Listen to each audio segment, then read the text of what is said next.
Welcome back, everyone. We're going to continue right on with the third deck of this box and see what we can get. Alright, pop it open. Let's see if we can get maybe a Star Alliance. Alright, today's houses are Shadows, Dis, and Untamed. We've got Pale Deuce, Vlad, the Rusty and Decaying. I like that name. Both Rusty and Decaying. And it's kind of another insectoid Archon with like a, I don't know how to describe that body, but I like the insectoid legs and like the ooze coming out of the sides there. I actually haven't noticed the side designs. That's pretty cool. All right, let's see what we got. I want to thank you all again for watching, and if you do enjoy this, I'd encourage you to subscribe and, leave a like, and, if anything else, if you want to leave a comment, if you want to suggest anything, I'd appreciate it. I'm slowly trying to grow this channel, but, any help is appreciated. So, we're going to drop that deck list, square it up, and start off here. We have Untamed. It is the Feathered Shaman, a 2-power creature with Elusive and Fight Reap, ward each of the Feathered Shaman's neighbors.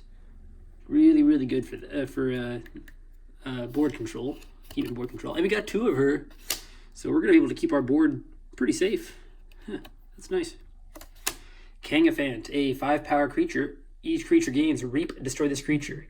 This is a really situational guy. You got to be careful playing him. Fangtooth Cavern, it's an artifact with an Amber bonus. At the end of your turn, destroy the least powerful creature. So we have shadows in here. We might actually not play this card. We'll see. We'll see what we get. The Fittest, it's an action card with an Amber bonus. Play, give each friendly creature a +1 power counter. It's Molfin, a 3-power creature with Hazardous 3, and after Amber is stolen from you, deal 1 damage to each enemy creature for each Amber stolen. And we've got Key Charge, an action card. Lose 1 Amber. If you do, you may forge a key at current cost. One of my favorite cards. Ghost Hawk, a 2-power creature with Deploy. Play, you may reap with each neighboring creature 1 at a time. Really good with those Feathered Shaman to get some extra. Well, I guess you would only be able to play it on an Untamed turn anyway. But that's really good overall. And we have 2 of those. That's amazing to see, actually. Oh, we have 3 Ghost Hawks. That's awesome. That can be really good or really bad. I think I mentioned in my Vault Tour video that having 2 of these, I count them as 2 Amber each, but if you don't have any ready creatures, then it doesn't matter. So you want to make sure you hold board control, but I think those Feathered Shamans will help us maintain board control, so that's really cool. We have Cauldron Boil, an action card with an Amber bonus. Play, deal damage to each creature equal to the amount of damage on that creature. Pretty good. Could be a board wipe. Persistence Hunting, action card, Amber bonus. Choose a house, exhaust each enemy creature of the chosen house. And we're on to Shadows, and look what we have here. We have Scowly Caper, a 2-power creature with Skirmish, and he enters play under your opponent's control and can be used if it belongs to any house. At the end of your turn, destroy 1 of Scowly Caper's neighbors.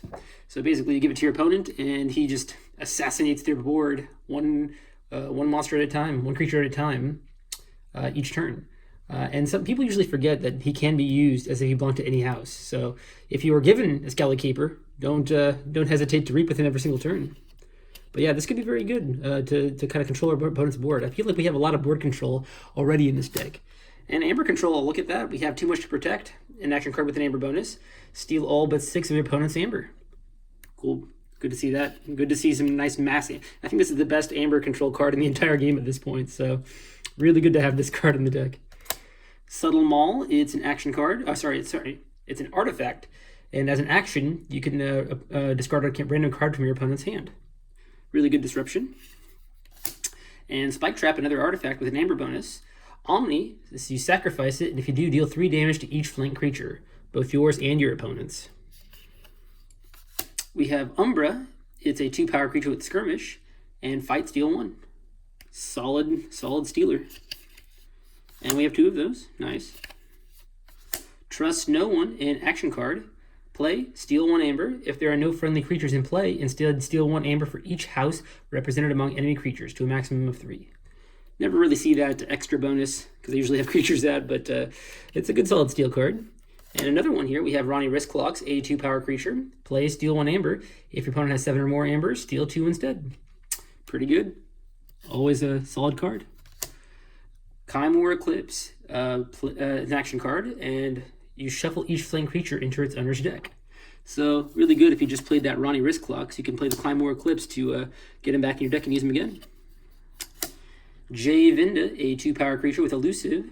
Reap, deal 1 damage to a creature, and if this damage destroys that creature, steal 1 amber. This is like one of the 2 cards in Shadows that's good with Bad Penny. Hit and Run, it's an action card, and you deal 2 damage to a creature and return a friendly creature to your hand.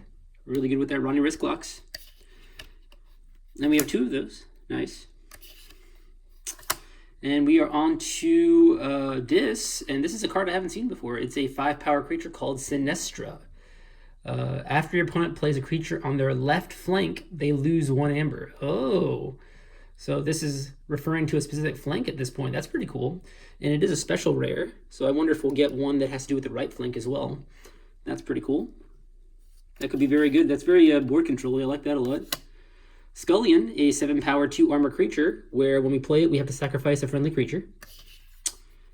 Library of the Damned, it's an artifact. Action, archive a card. Hysteria, return each creature to its owner's hand. Wow, we have a lot of board control in this deck. I like that a lot. I'm going to definitely go through that. Rot Grub, it's a creature with 1 power, and play, your opponent loses 1 amber, and when he reaps, you archive him. Malison, a 5-power creature. Fight, you may move an enemy creature anywhere in its controller's battle line. Then if it's on a flank, it captures 1 from its own side. Really good. Actually, I use this guy a lot. This effect actually happens more than once usually, because there's a lot of elusive creatures you can just run them into. Lilithal, a 5-power creature with Fight Reap, capture 1 amber. Imp Spectre, a 2-power creature with Destroyed, purge a random card from your opponent's hand. Really good to sack this with that Scullion. Harbinger of Doom, speaking of board control. destroy each creature. If your opponent gets away from you, just, you could run this into a nice 5-power or use that Scullion to destroy it, and there you go. Festering Touch, an action card with an amber bonus. Play, choose up to 2 creatures, deal 1 damage to each chosen creature. If that creature was already damaged, deal it 3 damage instead. Nice to spread some damage around. We've got Exhume, it's an action card with an amber bonus. And choose a creature in your discard pile. You may play that creature as if it belonged to the active house and was in your hand. Amazing card. Really like that card. And the last card of the deck is Buzzle, a 3-power creature with Skirmish. And play Fight, you may purge 1 of Buzzle's neighbors. If you do, ready Buzzle.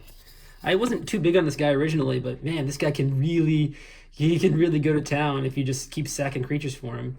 And that, you might get rid of some good creatures, but it just speeds up your deck and lets you get to some of your other better cards faster. So I see him as overall a really solid card to play and use the effect on. But let's start with like we normally do and count up the amber. So let's get all of our amber together here. I don't know if we'll have that much amber in this deck, but I think we'll have board control and amber control is going to be our main kind of shtick with this deck.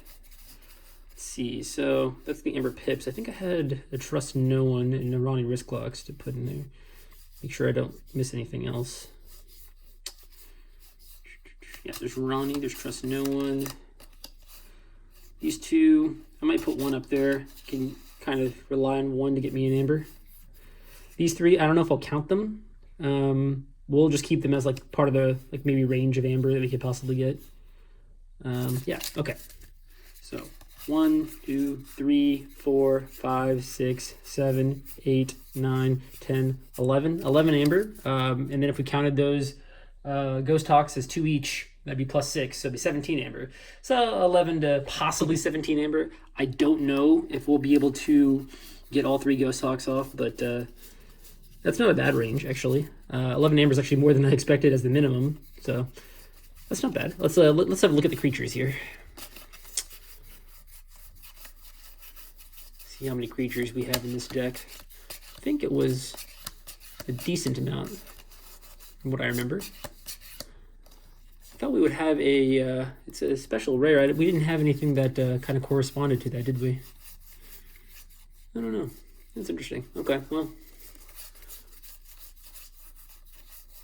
It's still kind of a relatively new set. I'm still seeing cards that I haven't seen before. So it makes it so exciting. I don't know. I'm not going to count this guy as a creature because he's going to go under our opponent's control. So I will keep him back.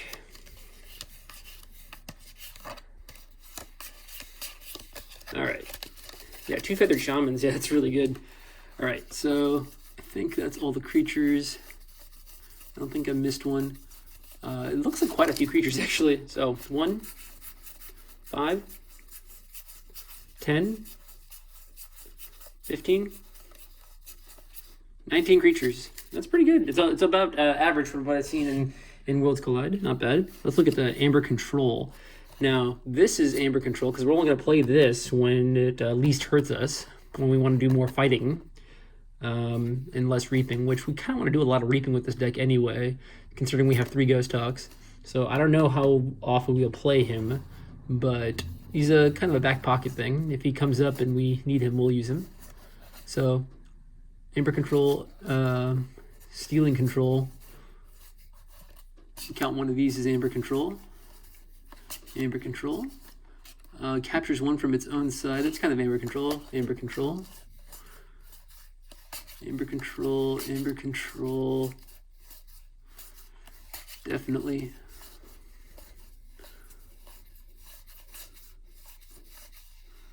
All right. So 1, 2, 3, 4, 5, 6, 7, 8, 9. So 8 to 9 Amber Control cards. Pretty solid. I'd like to see that. Board Control. Board Control is huge here. Board Control is going to be amazing here. This is actually both board and Amber Control. So these two are going to secure our own board. Make sure that we keep our creatures from turn to turn. Let's see.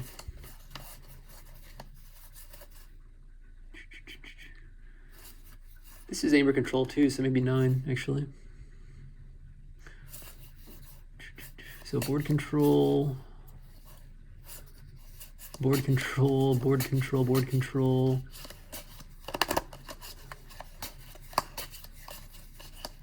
Damaging things, more board control, kind of board control.